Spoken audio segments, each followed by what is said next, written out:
ಸರ್ವ ವೀಕ್ಷಕರಿಗೂ ಶರಣು ಶರಣಾರ್ಥಿ. ನಿಮ್ಮ ಈ ಜ್ಞಾನಭವನ ಚಾನೆಲ್ಗೆ ನಿಮ್ಮೆಲ್ಲರಿಗೂ ಮರಳಿ ಸ್ವಾಗತ. ಕರ್ಮಫಲದಾತ ಶನಿದೇವ ಎಪಿಸೋಡ್ 8. ಓಂ ಶನ್ನೋ ದೇವೀರಭಿಷ್ಟಯ ಆಪೋ ಭವಂತು ಪೀತಯೇ ಶೈನೋರಭಿಸ್ರವಂತು ನಃ. ಸರ್ವೇಶ ವಾರ್ಡಿಗೆ ಬಂದಾಗ ಸನ್ನಿ ರಾಜ ಮತ್ತು ಸುಶೀಲಾ ದೇವಿಯವರ ಜೊತೆ ಖುಷಿಯಾಗಿ ಹರಟೆ ಹೊರಟ ಕುಳಿತಿದ್ದನ್ನು ನೋಡಿ ಸರ್ವೇಶನಿಗೆ ಆಶ್ಚರ್ಯವಾಗುತ್ತೆ. ಸರ್ವೇಶ ಸನ್ನಿಯ ಕಡೆ ಅನುಮಾನದಿಂದ ನೋಡುತ್ತಾ, ನಾನು ರಿಸೆಪ್ಷನ್ ನಲ್ಲೇ ನಿಂತಿದ್ದೆ, ನೀನು ಯಾವಾಗ ಇಲ್ಲಿಗೆ ಬಂದೆ? ನೀನು ಒಳಗೆ ಬರೋದನ್ನ ನಾನು ನೋಡ್ಲಿಲ್ವಲ್ಲ. ಆಗ ಸನ್ನಿ, ಅಯ್ಯೋ ಅಂಕಲ್, ಮೋಸ್ಟ್ಲಿ ನಿನ್ ಗಮನ ಬೇರೆ ಕಡೆ ಇತ್ತು ಅನ್ಸುತ್ತೆ. ನಾನು ಅಲ್ಲಿಂದ ಒಳಗೆ ಬಂದಿದ್ದು, ನೀವಲ್ಲಿ ನಿಂತಿಲ್ಲ, ನಾನು ನೋಡಿದೆ. ಈ ವಿಷಯ ಏನ್ ಮಾತಾಡ್ತಾ ಇದ್ರಿ ರಿಸೆಪ್ಷನಿಸ್ಟ್ ಜೊತೆ? ಸರ್ವೇಶ, ನಾನು ನಿಮ್ ಬಗ್ಗೆನೇ ಕೇಳ್ತಾ ಇದ್ದೆ, ಆದ್ರೆ ಅದು ಇಲ್ಲಿ ಸನ್ನಿ ಅನ್ನೋ ಹೆಸರಿನ ವಾರ್ಡ್ ಬಾಯ್ ಯಾರೂ ಇಲ್ಲ. ಈ ವಾರ್ಡ್ಗೆ ಅಸೈನ್ ಆಗಿರೋ ವಾರ್ಡ್ ಬಾಯ್ ಹೆಸರು ಆದಿತ್ಯ ಕುಮಾರ್ ಅಂತ ಹೇಳಿದ್ರು. ಆಗ ಸನ್ನಿ ದೊಡ್ಡ ದನಿಯಲ್ಲಿ ನಗುತ್ತಾ, ಅಯ್ಯೋ ಅಂಕಲ್, ಆ ಆದಿತ್ಯ ಕುಮಾರ್ನು ನಾನೇ, ಈ ಸನ್ನಿನೂ ನಾನೇ. ನೀವೇ ಒಮ್ಮೆ ಥಿಂಕ್ ಮಾಡಿ ನೋಡಿ. ಆಕ್ಚುಲಿ ಎರಡೂ ಹೆಸರಿನ ಅರ್ಥ ಒಂದೇ ಅಲ್ವಾ? ಎರಡೂ ಹೆಸರಿನ ಅರ್ಥ ಸೂರ್ಯನಿಂದ ಹುಟ್ಟಿದವ, ಅಂದ್ರೆ ಸೂರ್ಯನ ಮಗ ಅಂತ ಅಲ್ವಾ?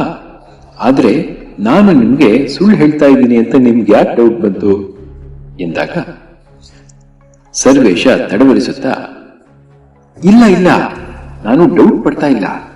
ನಾನು ಆದಿತ್ಯ ಕುಮಾರ್ ಬೇರೆ, ನೀನ್ ಬೇರೆ ಅನ್ಕೊಂಡೆ ಅಷ್ಟೇ. ಹೋಗಿ ಬಿಡು. ಡಾಕ್ಟರ್ ಬಂದಾಗ ನೀನ್ ಯಾಕೆ ಇಲ್ಲಿ ಇರ್ಲಿಲ್ಲ ಸನ್ನಿ? ಡಾಕ್ಟರ್ ತುಂಬಾ ಕೋಪ ಮಾಡ್ಕೊಂಡ್ರು ಗೊತ್ತಾ ಎನ್ನುತ್ತಾನೆ.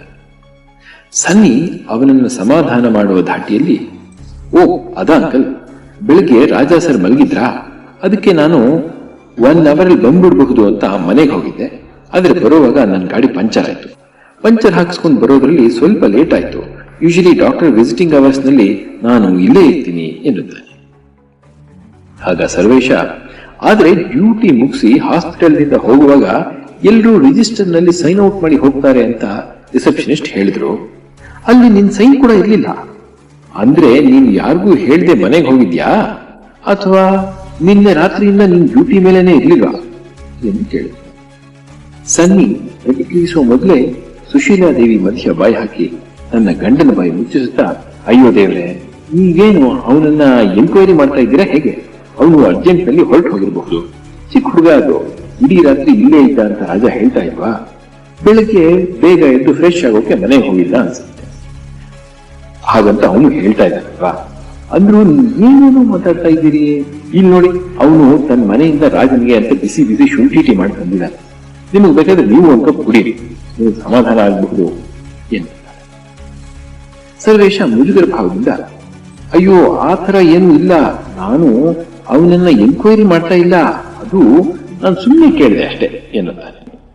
ಸನ್ನಿ ಸರ್ವೇಶನಿಗೆ ಮುಜುಗರ ಆಗುವುದನ್ನ ತಪ್ಪಿಸುವಂತೆ, ಪರವಾಗಿಲ್ಲ ಬಿಡಿ ಅಂಕಲ್, ನೀವು ನನಗೆ ಎಷ್ಟು ಬೇಕಾದ್ರೂ ಪ್ರಶ್ನೆ ಕೇಳಿ, ನಾನು ಒಂದೇ ನಿಮಿಷದಲ್ಲಿ ಎಲ್ಲಾ ಪ್ರಶ್ನೆಗಳಿಗೂ ಉತ್ತರ ಕೊಡ್ತೇನೆ.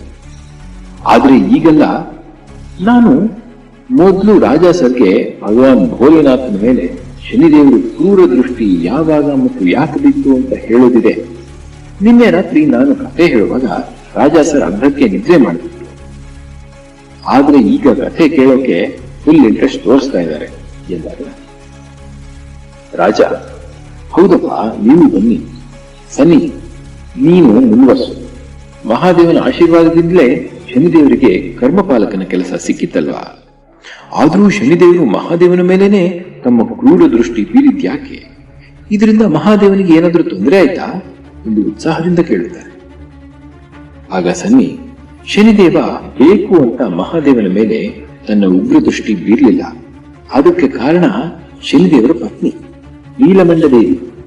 ಶನಿದೇವರಿಗೆ ಶಾಪ ಕೊಟ್ಟಿದ್ದು ಶನಿದೇವರ ಪತ್ನಿ ನೀಲಮಂಡ ದೇವಿ ಗಂಧರ್ವರ ರಾಜ ಚಿತ್ರರತ್ನ ಮಗಳು ಎಂದು ಕಥೆ ಹೇಳಲು ಶುರು ಮಾಡಿದಾಗ ಸುಶೀಲಾದೇವಿ ಆಶ್ಚರ್ಯದಿಂದ, ಅಂದ್ರೆ ಶನಿದೇವರ ಪತ್ನಿನೇ ಶನಿದೇವರಿಗೆ ಶಾಪ ಕೊಟ್ಟಳ ಎಂದಾಗ ಸನ್ನಿ ನಗುತ್ತಾ, ಅಯ್ಯೋ ಆಂಟಿ, ಅದರಲ್ಲಿ ಅಷ್ಟು ಆಶ್ಚರ್ಯ ಪಡೋದೇನಿದೆ? ಕೆಲವೊಮ್ಮೆ ನೀವು ಅಂಕಲ್ ಮೇಲೆ ಕೋಪ ಮಾಡ್ಕೊಳ್ಳೋದಿಲ್ವಾ? ಅವ್ರಿಗೆ ಶಾಪ ಕೊಡ್ಬೇಕು ಅಂತ ನಿಮಗೂ ಅನ್ಸೋದಿಲ್ವಾ?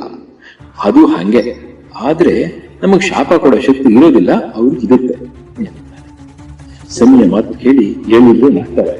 ಸುಶೀಲಾದೇವಿ ನಾಚಿಕೊಳ್ತಾ ಹುಸಿ ಕೋಪದಿಂದ ಸನ್ನಿಯ ಬೈತಾ, ಜೋಕ್ ಮಾಡಿ ಸಾಕು, ಶನಿದೇವರ ಪತ್ನಿ ಶನಿದೇವರಿಗೆ ಯಾಕೆ ಶಾಪ ಕೊಟ್ಲು ಅನ್ನೋದನ್ನ ಹೇಳು.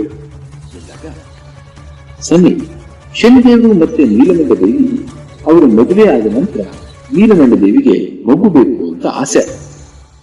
ಆಗ ಅವಳು ಶನಿದೇವರ ಹತ್ರ ಈ ವಿಷಯ ಮಾತಾಡೋಕೆ ಅಂತ ಹೋದಾಗ ಶನಿದೇವರು ಶ್ರೀಕೃಷ್ಣನ ಪೂಜೆ ಮಾಡೋದ್ರಲ್ಲಿ ಬ್ಯುಸಿಯಾಗಿರ್ತಾರೆ.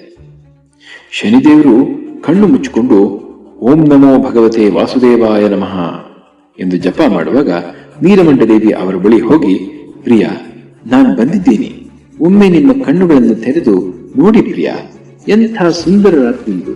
ಈ ಸುಂದರ ರಾತ್ರಿಯಲ್ಲಿ ನಾನು ನಿಮಗಾಗಿ ಸುಂದರವಾಗಿ ಅಲಂಕರಿಸಿಕೊಂಡು ಬಂದಿದ್ದೀನಿ, ಆದರೆ ನೀವು ಮಾತ್ರ ಕಣ್ಣು ಮುಚ್ಚಿಕೊಂಡಿದ್ದೀರಿ. ದಯವಿಟ್ಟು ನಿಮ್ಮ ಕಣ್ಣುಗಳನ್ನು ತೆರೆಯಿರಿ ಪ್ರಿಯ ಎಂದರೂ ಶನಿದೇವ ಅವಳ ಮಾತನ್ನು ಕೇಳಿಸಿಕೊಳ್ಳದೆಯೇ ಮತ್ತೆ ಜಪ ಮುಂದುವರೆಸುತ್ತಾನೆ. ಓಂ ನಮೋ ಭಗವತೆ ವಾಸುದೇವಾಯ ನಮಃ. ಆಗ ನೀಲಮಂಡ ದೇವಿ ಕೋಪದಿಂದ, ಸ್ವಾಮಿ, ನೀವು ನನ್ನನ್ನು ನಿರ್ಲಕ್ಷಿಸುತ್ತಿದ್ದೀರಿ, ನನ್ನನ್ನು ಆಧರಿಸುತ್ತಿಲ್ಲ. ನಾನು ನಿಮ್ಮ ಮಗುವಿಗೆ ತಾಯಿಯಾಗುವ ಆಸೆಯಿಂದ ಇಲ್ಲಿಗೆ ಬಂದಿದ್ದೇನೆ, ಆದರೆ ನೀವು ನನ್ನತ್ತ ಕಣ್ಣೆತ್ತಿಯೂ ನೋಡುತ್ತಿಲ್ಲ, ನನ್ನ ಮಾತನ್ನೂ ಕೇಳುತ್ತಿಲ್ಲ. ನಾನು ನಿಮ್ಮನ್ನು ಕಣ್ಣು ತೆರೆಯಲು ಕೇಳಿಕೊಳ್ಳುತ್ತಿರುವೆ ಸ್ವಾಮಿ ಎಂದಾಗ ಶನಿದೇವ ಗಾಬರಿಯಿಂದ, ಹೇ ದೇವಿ, ನೀನ್ ಯಾವಾಗ ಇಲ್ಲಿಗೆ ಬಂದೆ? ಕೋಪ ಮಾಡಿಕೊಂಡಿರುವುದು ಏಕೆ? ಏನೂ ತೊಂದರೆ ಇಲ್ಲ ತಾನೆ ಎಂದು ಕೇಳಿದ. ನೀಲಮಂಡ ದೇವಿ ಕೋಪದಿಂದ, ನನ್ನ ಕೋಪ, ನನ್ನ ಪ್ರೀತಿ ಅಥವಾ ನನ್ನ ಯಾವುದೇ ಭಾವನೆಗಳ ಬಗ್ಗೆ ನಿಮಗೇನಾದರೂ ಕಾಳಜಿ ಇದೆಯಾ ಸ್ವಾಮಿ?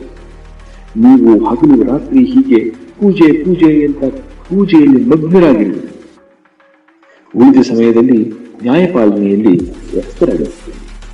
ನಾನು ನಿಮಗಾಗಿ ಅಲಂಕಾರ ಮಾಡಿಕೊಂಡು ಏಕಾಂಗಿಯಾಗಿ ಕಾಯುವುದೇ ನನ್ನ ಕೆಲಸವಾಗಿದೆ. ಆದರೆ ನೀವು ಒಂದು ಬಾರಿಯೂ ಪ್ರೀತಿಯಿಂದ ನನ್ನ ಕಡೆಗೂ ನೋಡುವುದಿಲ್ಲ ಎಂದಾಗ ಆಗ ಶನಿದೇವ, ಹಾಗಲ್ಲ ದೇವಿ, ನಾನು ಶ್ರೀಕೃಷ್ಣನ ಆರಾಧನೆಯಲ್ಲಿ ಮಗ್ನನಾಗಿದೆ, ಆದ್ದರಿಂದ ನೀನಿಲ್ಲಿ ಬಂದಿದ್ದು ನನಗೆ ಗೊತ್ತೇ ಆಗಲಿಲ್ಲ. ನಾನು ಯಾವತ್ತೂ ಉದ್ದೇಶಪೂರ್ವಕವಾಗಿ ನಿನ್ನ ಬಗ್ಗೆ ನಿರ್ಲಕ್ಷ್ಯ ತೋರಿಸಿಲ್ಲ ದೇವಿ ಎನ್ನುತ್ತಾರೆ. ಆಗ ನೀಲಮಂಡ ದೇವಿ, ಕಾರಣವೇನೇ ಇರಲಿ ಸ್ವಾಮಿ, ನೀವು ನನ್ನ ಪ್ರೀತಿಯನ್ನ ಕಡೆಗಣಿಸಿ ನನ್ನ ಮಗು ಮಾಡಿಕೊಳ್ಳಬೇಕು ಅನ್ನೋ ಆಸೆಗೆ ತಣ್ಣೀರೆರಚಿದ್ದಂತೂ ಸುಳ್ಳಲ್ಲವಲ್ಲ. ಆದ್ದರಿಂದ ಈಗ ನಾನು ನಿಮ್ಮನ್ನ ಶಪಿಸುತ್ತಿರುವೆ. ನಿಮಗೆ ನನ್ನ ಮೇಲೆ ಪ್ರೀತಿ ಇಲ್ಲ ಎಂದ ಮೇಲೆ ನಿಮ್ಮ ಆ ದೃಷ್ಟಿಯಲ್ಲಿ ಬೇರಾರ ಮೇಲೂ ಪ್ರೀತಿ ಇರೋದಿಲ್ಲ. ನಿಮ್ಮ ದೃಷ್ಟಿ ಉಗ್ರ ಹಾಗೂ ವಕ್ರವಾಗಿರಲಿ. ಯಾರ ಮೇಲೆ ನಿಮ್ಮ ದೃಷ್ಟಿ ಬೀಳುವುದೋ ಅವರು ಕಷ್ಟಗಳನ್ನು ಎದುರಿಸುವಂತಾಗಲಿ ಎಂದು ಶಪಿಸುತ್ತಾಳೆ. ಆಗ ಶನಿದೇವ ಚಿಂತೆಯಿಂದ, ದೇವಿ, ಎಂಥ ಕೆಲಸ ಮಾಡಿದೆ ನೀನು? ಈಗಾಗಲೇ ಜನರು ನನ್ನನ್ನ ಅತ್ಯಂತ ಕ್ರೂರ ದೇವತೆ ಎಂದು ಪರಿಗಣಿಸುತ್ತಿದ್ದಾರೆ. ಈಗ ನಾನು ಅಂಥ ಕ್ರೂರ ದೃಷ್ಟಿ ಇಟ್ಟುಕೊಂಡು ಜನರ ಮುಂದೆ ಹೋದರೆ ಜನರು ನನ್ನನ್ನ ಭೇಟಿಯಾಗಲು ಸಹ ಹಿಂಜರಿಯುತ್ತಾರೆ. ನಾನು ಎಲ್ಲಾ ಸಮಯದಲ್ಲೂ ಕಣ್ಣು ಮುಚ್ಚಿಕೊಂಡು ಓಡಾಡೋಕೆ ಸಾಧ್ಯವಿಲ್ಲ ಅಲ್ಲವೇ? ನಾನು ನಿನಗೆ ಪ್ರಮಾಣ ಮಾಡಿ ಹೇಳ್ತೇನೆ, ಉದ್ದೇಶಪೂರ್ವಕವಾಗಿ ನಾನು ನಿನ್ನನ್ನು ನಿರ್ಲಕ್ಷಿಸಿಲ್ಲ. ಏನಾಯ್ತು? ಅದು ಉದ್ದೇಶಪೂರ್ವಕವಾಗಿ ಆದುದಲ್ಲ. ಆದರೂ ಅದಕ್ಕಾಗಿ ನಾನು ನಿನ್ನಲ್ಲಿ ಕ್ಷಮೆಯಾಚಿಸುತ್ತಿದ್ದೇನೆ. ದಯವಿಟ್ಟು ನಿನ್ನ ಶಾಪವನ್ನ ಹಿಂದಕ್ಕೆ ತೆಗೆದುಕೋ ಎನ್ನುತ್ತಾನೆ. ಆಗ ನೀಲಮಂಡಲಿಯಲ್ಲಿ ದುಃಖದಿಂದ, ತನ್ನನ್ನು ಕ್ಷಮಿಸಿ ಸ್ವಾಮಿ, ಕೋಪದಲ್ಲಿ ನಾನು ವಿವೇಚನೆ ಕಳೆದುಕೊಂಡು ನಿನ್ನನ್ನು ಶಪಿಸಿದೆ. ಆದರೆ ಈಗ ನಾನು ಅದನ್ನು ಹಿಂದೆ ಪಡೆಯಲು ಸಾಧ್ಯವಿಲ್ಲ, ನನಗೆ ಆ ಶಕ್ತಿ ಇಲ್ಲ ಎನ್ನುತ್ತಾನೆ. ಶನಿದೇವ ಆತಂಕದಿಂದ, ಹಾಗಾದರೆ ನಾನು ಯಾವಾಗಲೂ ತಲೆ ತಗ್ಗಿಸಿಯೋ ಅಥವಾ ಕಣ್ಣು ಮುಚ್ಚಿಯೋ ನಡೆಯಬೇಕಿದೆ ಎಂದು ಹೇಳುತ್ತಾನೆ. ನೀಲಮಂಡ ದೇವಿ ಶನಿದೇವರನ್ನ ಶಪಿಸಿಬಿಟ್ಟಿದ್ದಾಳೆ, ಆದರೆ ಅವಳಿಗೆ ಅದನ್ನ ಹಿಂತೆಗೆದುಕೊಳ್ಳುವ ಮಾರ್ಗ ತಿಳಿದಿಲ್ಲ. ಆದ್ದರಿಂದ ಮಹಾದೇವ ಭೋಲೆನಾಥನ ಮಾರ್ಗದರ್ಶನ ಪಡೆಯಲು ಅವಳು ಶನಿದೇವನಿಗೆ ಸಲಹೆ ನೀಡುತ್ತಾ, ಆ ಮಹಾದೇವನ ಮಾತ್ರ ಯಾವುದೇ ಸಮಸ್ಯೆಗೂ ಪರಿಹಾರ ನೀಡಬಲ್ಲನು ಎಂದು ನೀಲಮಂಡ ದೇವಿಯ ಆಶಯದಂತೆ ಇಬ್ಬರು ಕೈಲಾಸ ಪರ್ವತಕ್ಕೆ ಹೋಗುತ್ತಾರೆ.